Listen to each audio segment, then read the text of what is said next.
بسم الله الحمد لله والصلاة والسلام على رسول الله وعلى آله وأصحابه ومن والاه ما بعد. يا أيها النبي إذا جاءك المؤمنات يبايعنك على أن لا يشركن بالله شيئا ولا يسرقن ولا يزنين ولا يقتلن أولادهن ولا يأتين ببهتان يفترينه بين أيديهن وأرجلهن. Kita baru sampai di sini. Ya, yakni isi baiat wanita-wanita mukminat kepada Nabi alaihi salatu wassalam, yang dengannya Nabi alaihi salatu wassalam membaiat mereka jika wanita-wanita beriman itu membaiat Nabi alaihi salatu wassalam atas perkara-perkara tersebut. Hai Nabi, apabila datang kepadamu wanita-wanita mukminat membaiatmu atas perkara-perkara tersebut, tidak akan berbuat syirik, tidak akan mencuri, tidak akan berzina, tidak akan membunuh anak-anak mereka. Setelah kami nukil dari Ibnu Katsir rahimahullah, meliputi membunuh anak setelah lahir, ya, sebagaimana dilakukan oleh orang-orang jahiliyah di masa jahiliyah karena takut miskin, khasyata imlaq, min imlaq, dan juga meliputi membunuh anak ketika masih berupa janin dalam rahim. Wala ya'tina bi buhtani yaftarinahu baina aydihinna wa arjulihin, dan tidak akan mendatangkan kedustaan yang dibuat-buat, yang diadakan. Telah kami nukil dari Zadul Masir Ibn al-Jauzi, karya Ibn al-Jauzi rahimahullah, ada 3 aqwal, namun kita cukupkan dengan qaul yang terbaik, yaitu riwayat dari Ibn Abbas radhiyallahu anhuma, qaul jumhur yang mengatakan makna ayat ini adalah kedustaan yang dimaksud adalah tidak mengadakan kedustaan, menyematkan bahkan kepada suami-suami mereka anak-anak yang bukan merupakan anak-anak mereka. Bagaimana bentuknya? Bentuknya adalah seorang wanita taltaqitu al-maulud, memungut anak, kemudian dia mengatakan kepada suaminya, anak ini, ya, adalah anakmu, ini anak yang kulahirkan darimu. Hada waladi minka, ini anakku darimu. Jadi ini anakmu. Ya.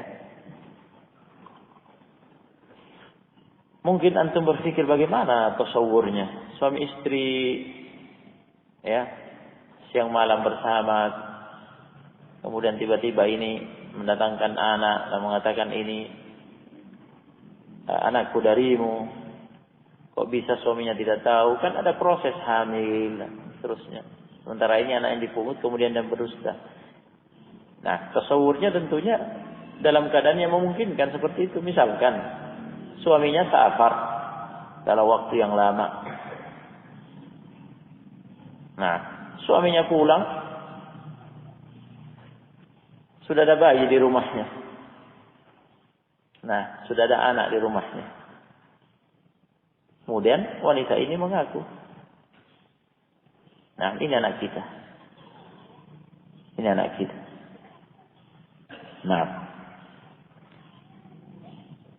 ini tidak boleh. Ini ya, wala ya'tina bihtan yaftarinahu baina aydihinna wa arjulihinna. Gambarannya seperti itu. Nah, semisal dengan itulah gambarannya. Nah, baina aydihinna wa arjulihinna, kenapa dibahasakan baina aydihinna wa arjulihinna? Allah mengatakan baina aydihinna wa arjulihinna. Aidi artinya apa? Tangan-tangan mereka, arjul artinya kaki-kaki mereka. Di antara tangan-tangan mereka dan kaki-kaki mereka. Dibahasakan demikian. Nah, karena yang namanya anak jika lahir di antara kedua tangan dan kedua kaki wanita ketika lahir keluar, ya.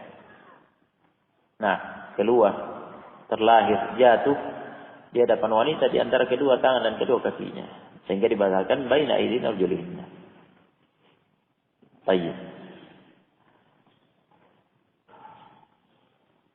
Ada, sudah disampaikan bahwa ada yang berpendapat ayat ini maknanya juga meliputi bukan hanya sebatas memungut tadi, tetapi juga masuk dalam maknanya wanita itu berzina hingga berselingkuh, ya nih.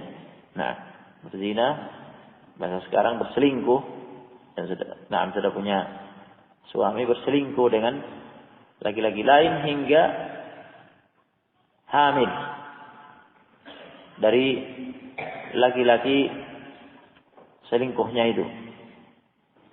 Nah, melahirkan anak. Jadi anak itu anak zina, tetapi dia mengaku ke suaminya bahwa ini anak kita. Dia nisbatkan kepada suaminya. Padahal anak laki-laki lain hasil zina, hasil perselingkuhan. Nah, ada sebagian yang mengatakan maknanya juga masuk. Sehingga mengurai baina aidihinna wa arjulihinna. Pendapat itu mengatakan baina aidihinna, di antara tangan-tangan mereka, yakni dengan tangan-tangan mereka maksudnya, itu untuk anak yang dipungut. Kemudian dia mengaku ini anak kita. Karena anak dipungut dengan tangan kan. Dipungutnya dengan tangan. Anak diambil, dipungut dengan tangan. Nah, wa arjulihinna, dan di antara kaki-kaki mereka ini untuk anak zina tersebut, hasil perselingkuhan tersebut, karena lahir di antara kedua kaki. Yang namanya anak lahir di antara kedua kaki, ya, ketika keluar, dan itu hasil perselingkuhan, hasil zina. Nah, makna ini telah kami nukil bahwa Asy-Syaukani tidak setuju dalam Fathul Qadir. Kenapa? Menurut Asy-Syaukani, karena baiat mereka untuk tidak berzina sudah ada pada kalimat wala yaznin, mereka tidak akan berzina. Baik, ala kulli hal. Yang jelas itu salah satu penisbatan anak, ya, kepada suami oleh seorang wanita yang termasuk dalam kategori kedustaan yang terlarang, yang haram. Nah, andaikan bukan itu tafsir ayat ini, namun secara makna masuk dalam kategori, ya, dusta yang diada-adakan oleh seorang wanita ketika dia berselingkuh tanpa sepengetahuan suaminya sampai dia hamil dengan perselingkuhan itu, perzinahan itu, kemudian dia mengaku kepada suaminya ini anak kita. Nah, ini termasuk kedustaan yang dibuat-buat oleh seorang wanita, dan ini haram. Di samping, jadi di situ kesalahannya dua, dosanya dua. Pertama berzina, berselingkuh. Nah, yang kedua berdusta, ya, mengaku itu anak dari suaminya. Nah, Apakah termasuk dalam mana ayat atau tidak? Sudah kita dengar adanya khilaf.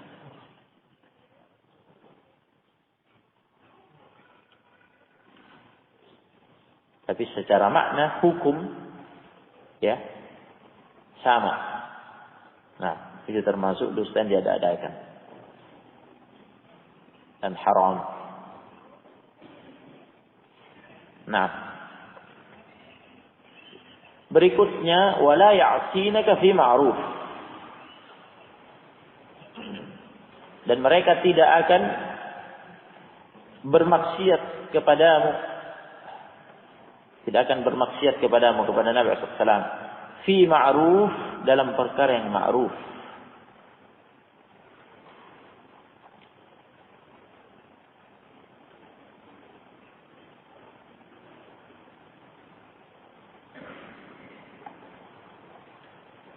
Apa itu?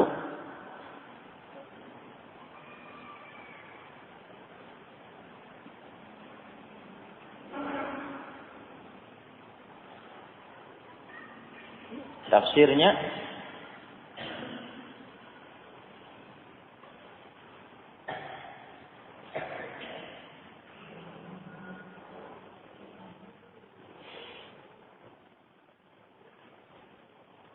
jika kita melihat ya tampak bawaannya umum, wala ya'sinaka fi ma'ruf, mereka tidak akan bermaksiat kepadamu dalam perkara ma'ruf yang engkau perintahkan.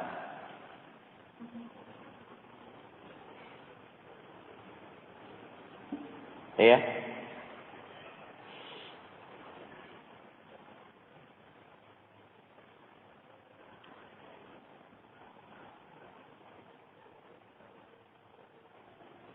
Dalam tafsir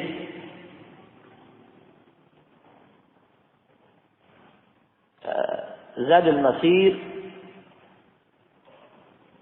disebutkan juga 3 pendapat. Juga disebutkan 3 pendapat. Ya. Ada yang mengkhususkan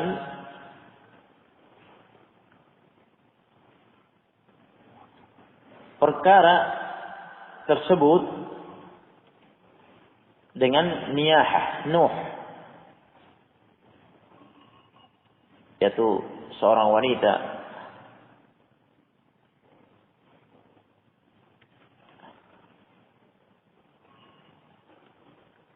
ketika kematian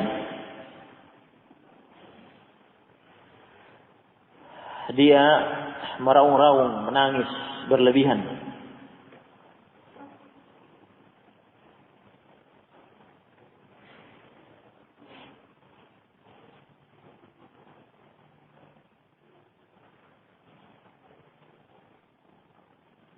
Ya.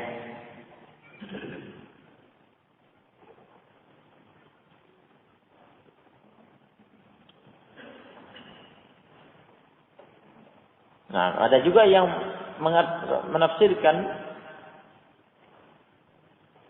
pendapat yang kedua yang dinukil oleh Ibnul Jauzi,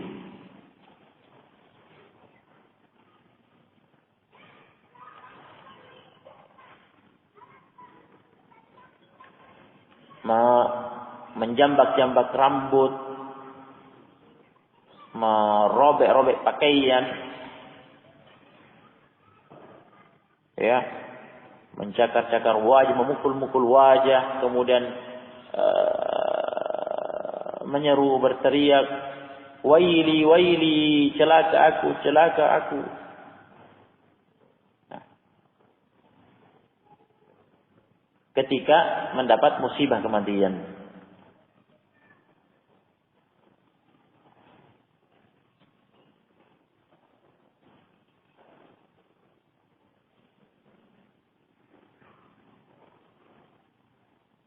Asy-Syaukani rahimahullah menyebutkan semuanya. 2 pendapat itu disebutkan semuanya. yakni meliputi larangan dari niyahah,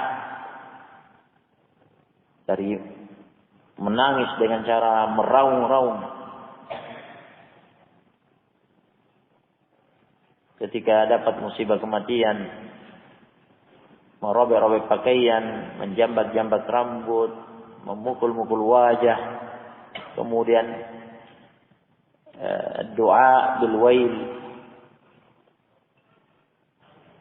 menyeru berdoa waili waili. Nah, yang itu semua terlarang.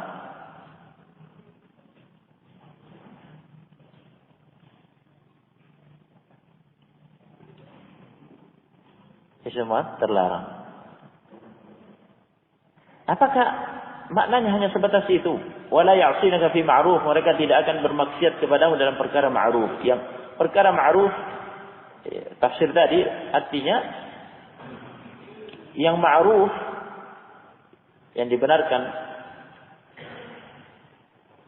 adalah seseorang ketika mendapat musibah kematian bersabar, ya. Tidak ada salahnya menangis.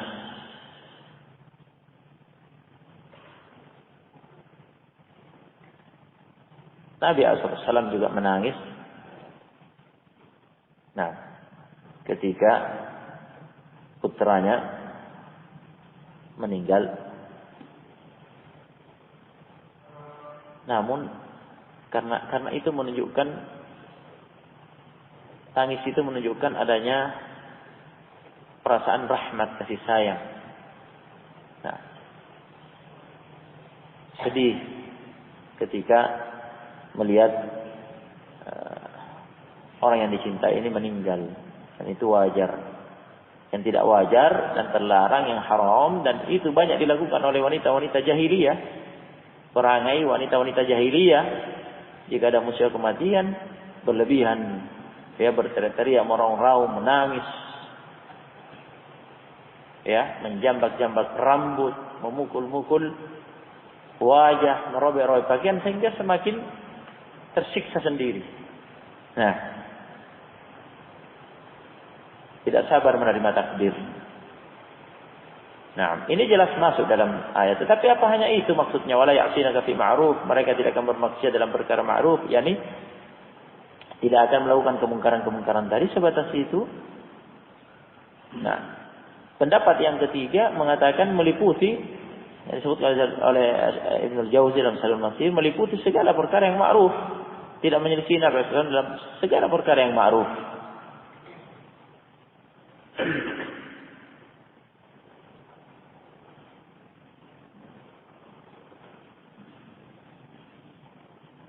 Pendapat ketiga mengatakan meliputi segala perkara yang ma'ruf yang diperintahkan oleh Rasulullah SAW. Mereka berbaiat bahwa mereka tidak akan bermaksiat kepada Nabi SAW dalam segala perkara ma'ruf yang diperintahkan oleh Rasulullah SAW. Seluruh syariat Islam, adab-adab Islam. Dan Asy-Syaukani rahimahullah menegaskan dalam Fathul Qadir, mengatakan wa ma'na al-Qur'an awsa'u mimma qaluhu.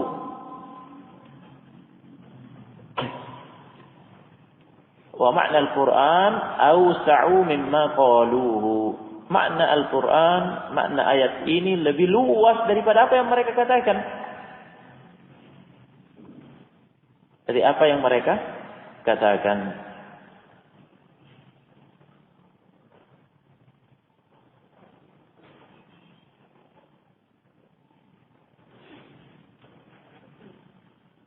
Nah,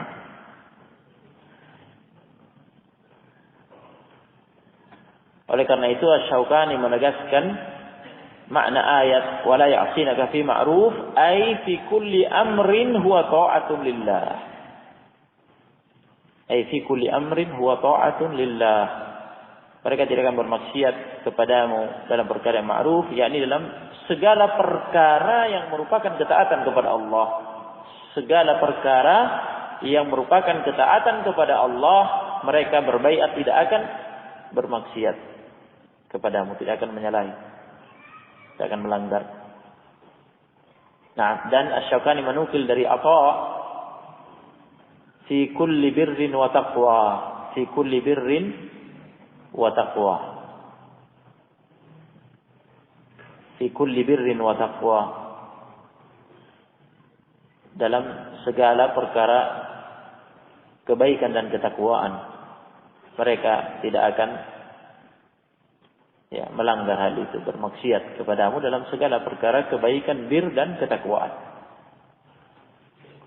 Yakni tafsir yang ketiga yang dirajihkan oleh Syaukani dalam Fathul Qadir, tafsir ketiga yang disebutkan oleh Ibn al-Jauzi. Jadi tidak dibatasi dengan makna yang pertama dan yang kedua, pendapat yang dinukil pendapat pertama dan yang kedua.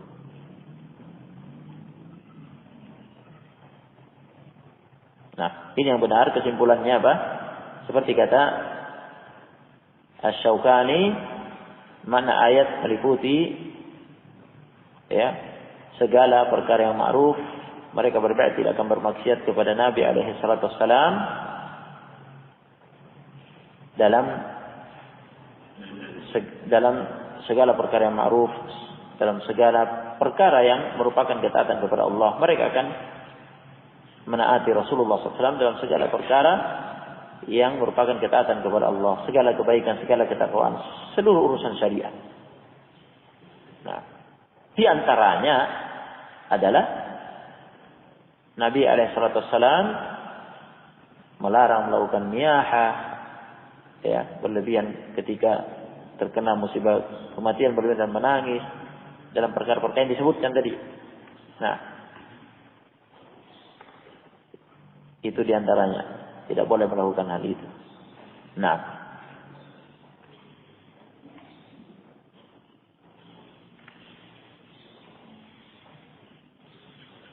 dan As-Sa'di rahimahullah dalam tafsirnya Taisirul Karimur Rahman sama dengan Asy-Syaukani juga menafsirkan ayat ini dengan makna yang umum. Wala ya'sinaka fi kulli amrin ta'muruhunna bihi. La ya'sinaka fi kulli amrin ta'muruhunna bihi. Mereka tidak akan bermaksiat kepadamu dalam seluruh perkara yang engkau perintahkan kepada mereka. Li'anna amraka la yakunu illa bima'ruf. Li'anna amraka la yakunu illa bima'ruf. Karena sesungguhnya perintahmu mesti perkara ma'ruf. Segala yang engkau perintahkan, yakni Nabi SAW, segala yang diperintahkan oleh Nabi mesti perkara yang ma'ruf.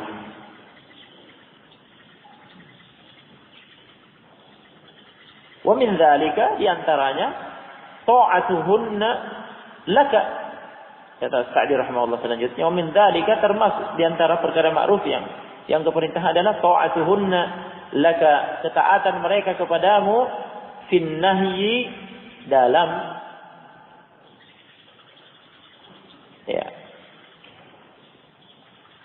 hal laranganmu anin niyahah, dari niyahah.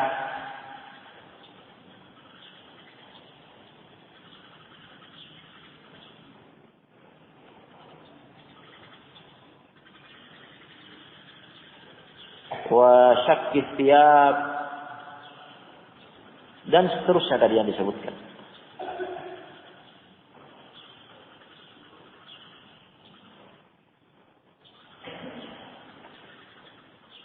Nah,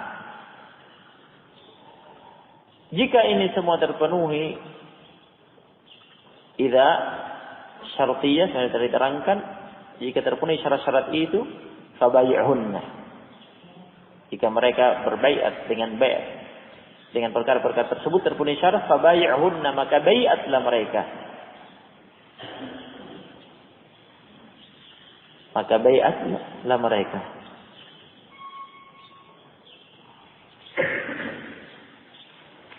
Pertanyaan muncul, kenapa isi baiatnya hanya perkara-perkara itu saja?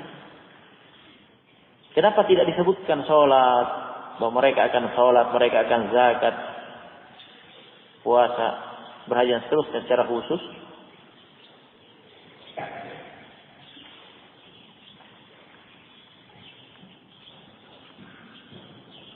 Asy-Syaukani rahimahullah menerangkan dalam Fathul Qadir bahwa hal itu tidak disebutkan pada isi baiat mereka, tidak disebutkan secara khusus pada isi baiat itu salat, zakat, puasa, haji, liwuduhi kauni hadhihi al-umur. Liwuduhi kauni hadhihi al-umur, dikarenakan perkara-perkara ini perkara-perkara yang jelas.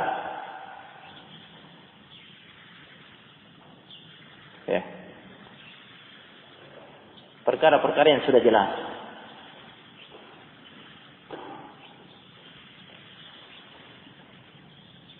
Perkara-perkara yang sudah jelas. Dan mungkin juga kita mengatakan, ini tadi jawaban Asy-Syaukani ya, karena perkara-perkara ini sudah jelas. Nah. Dan Asy-Syaukani mengatakan, masih ada keterangan Asy-Syaukani, wa inna ma khassal umur al-madhkurata li kathrati wuqu'iha minan nisa. Ini penting. Kata Asy-Syaukani, wa inna ma khassal umur al-madhkurata li kathrati wuqu'iha minan nisa. Hanyalah sesungguhnya Nabi sallallahu alaihi wasallam, ini Allah Subhanahu wa taala pada ayat mengkhususkan perkara-perkara tersebut sebagai isi baiat mereka kepada Nabi sallallahu alaihi wasallam li kathrati wuqu'iha, karena ini yang banyak terjadi minan nisa. Ini yang banyak terjadi dari kaum wanita.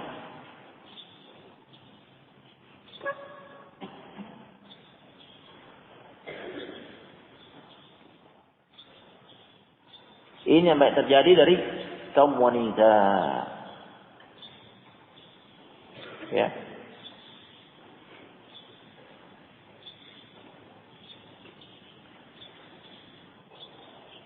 Seperti tadi misalkan ya, niyahah.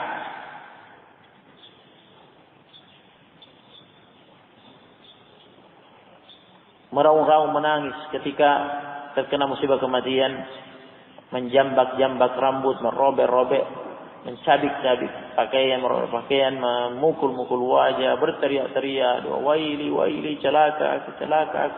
Nah, itu kan wanita yang banyak melakukan itu. Wanita yang banyak melakukan itu. Biasanya laki-laki lebih sabar. Tidak seperti itu, tapi wanita yang banyak melakukan itu. Nah, jadi ini. Jadi dikhususkan ini karena ini yang banyak terjadi di kalangan kaum wanita. Nah, dan anak ingin mengatakan tadi bahwa mungkin kita bisa mengatakan wala ya'sinaka fi ma'ruf, sebenarnya telah lewat, maknanya kan umum. Mereka tidak akan bermaksiat kepadamu dalam perkara yang ma'ruf, dalam seluruh perkara yang diperintahkan oleh Rasulullah SAW, karena itu semua adalah perkara yang ma'ruf. Ini maknanya umum. Ini sudah maknanya umum. Jadi awalnya perkara-perkara khusus disebutkan, wala yusyrikna billahi syai'a, wala yasrikna, wala yaznina, wala yaktunna auladahunna, wala ya'tina bi buhtan yaftarinahu baina aydihim wa arjulihinna. Kemudian ditutup dengan yang umum, wala ya'sinaka fi ma'ruf. Ini umum maknanya, meliputi ya seluruh perkara syariat yang diperintahkan oleh Nabi SAW, semuanya perkara yang ma'ruf, mereka tidak akan menyelisih, mereka tidak akan bermaksiat. Nah, fabay'unna, maka baiatnya mereka. Bagaimana proses baiat itu terjadi? Apakah jabat tangan seperti halnya ar-rijal bay'un nabiyya alaihi wasallam bil musafahah, kaum rijal para sahabat, laki-laki, kaum lelaki dari para sahabat, jika membaiat Nabi SAW, baiatnya dengan berjabat tangan. Nah, ya seperti yang terjadi baiat, seperti baiatul Ridwan misalkan, ya. Nah, para sahabat yang jumlahnya lebih dari 1.400 orang membaiat Nabi SAW di bawah pohon tahta syajarah di Hudaybiyah. Nah, ketika diisukan bahwa Utsman radhiyallahu anhu yang diutus oleh Nabi SAW untuk masuk ke Quraisy dibunuh. Dan Nabi SAW mewakili tangan Utsman dengan tangan kirinya menjabatkan ke tangan kanannya. Dia mengatakan hadhihi yadu Utsman. Jadi kaum lelaki berbaiat kepada Nabi SAW, baiatnya dengan jabat tangan. Nah, apakah para wanita juga jabat tangan dengan Nabi? Padahal bukan mahram. Jawabannya tidak. Nah, ini dalil tidak boleh jabat tangan jika bukan mahram, bersentuhan, hatta jabat tangan. Ya, jika bukan mahram tidak boleh. Padahal ini momen yang sangat penting. Momen baiat ini sangat penting. Momen besar, bukan momen biasa ini. Baiat kepada secara makna waliul amr, penguasa. Karena Nabi SAW posisinya sebagai pemimpin umat. Nah,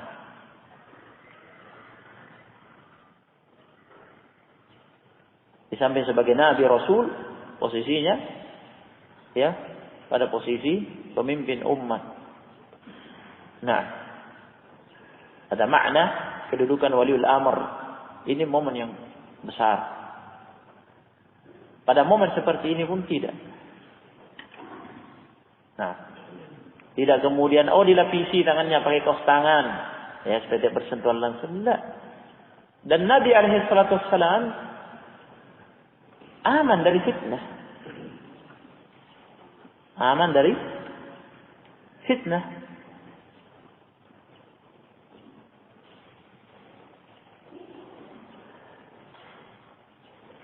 Nabi alaihissalam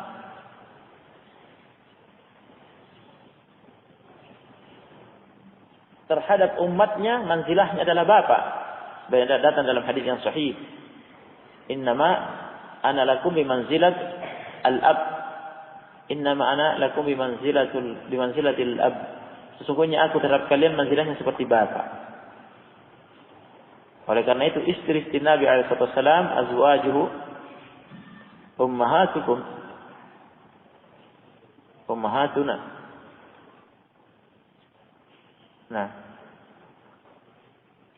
istri Nabi SAW adalah ummahatu hadil ummah, ummahatuhum, azwaj ummahatuhum. Yani apa? Ibu-ibu, ibunda, ya, umat ini seluruhnya.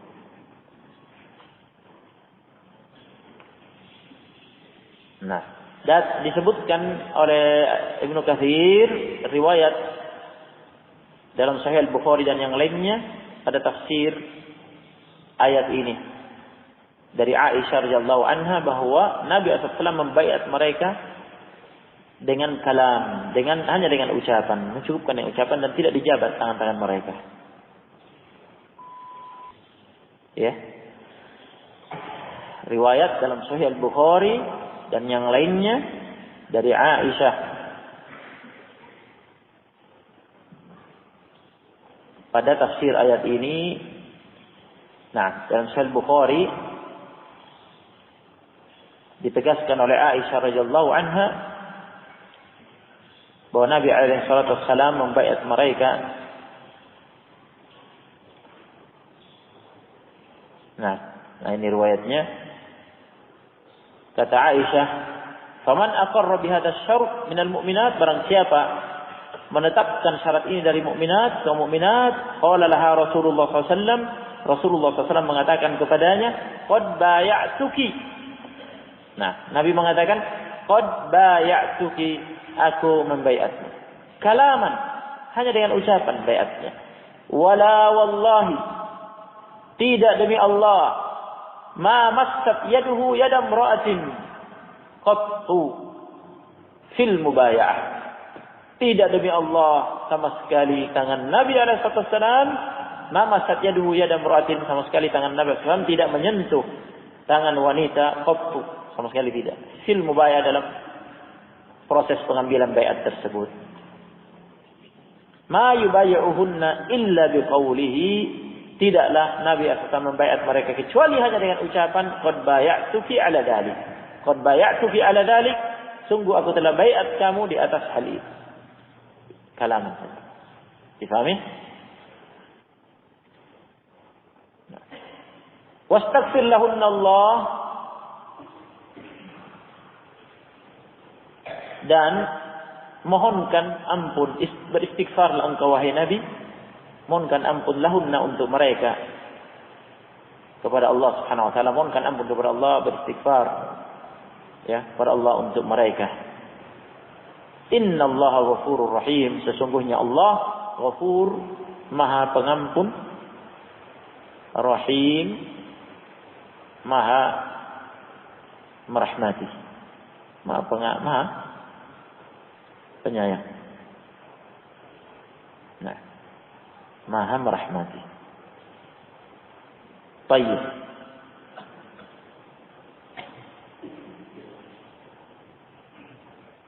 Kapan baiat ini? Ibnul Jauzi dalam Zadul Masir menyebutkan, menukil dari ahli tafsir, baiat ini berlangsung, yang disebutkan dalam ayat ini adalah baiat yang berlangsung pada Fathu Makkah. Pada Fathu Makkah. Demikian pula Asy-Syaukani dalam Fathul Qadir menyebutkan demikian, ini pada Fathu Makkah. Pada Fathu Makkah, para wanita ya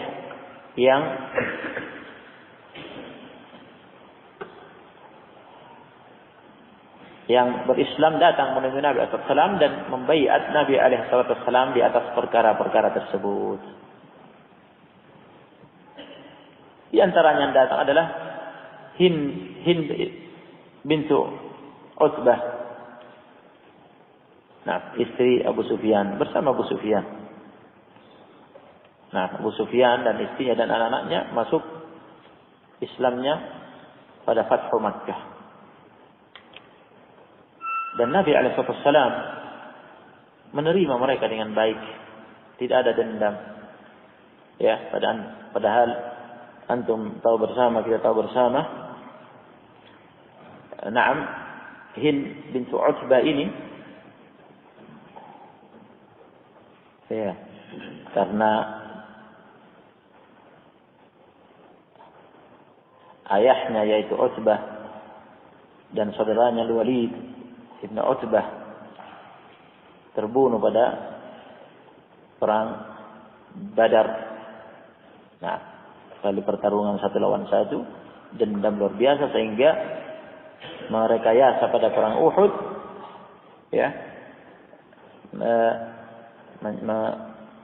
mengatur Al-Wahsy, ya, Al-Wahsy. Nah, dan dia statusnya budak ketika itu untuk bisa membunuh Hamzah. Nah, dan berhasil dengan tombak pendeknya.